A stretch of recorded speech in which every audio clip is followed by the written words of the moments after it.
नौशहरा के इलाके निजामपुर में शादी की तकरीब में जहरीली शराब पीने से 3 नौजवान हलाक जबकि 5 अफराद बेहोश हो गए।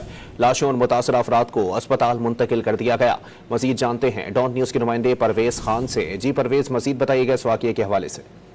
जी बिल्कुल, ये थाना निजामपुर का इलाका है कोई, जहाँ पर दोस्त जो थे आपस में बैठे हुए थे और उन्होंने शराब पी ली, जो जहरीली शराब थी। उनसे 3 अफराद जो थे आतिफ, नोमान, असद, वो तीनों जान बहक हो गए और इसी तरह 5 अफराद जो थे वो बेहोश हो गए और उनको करीबी अस्पताल पहुंचा दी गया, जहाँ से उनकी हालत नाजुक बताई गई और उनको नौशहरा अस्पताल बीच को पहुंचा दी गई।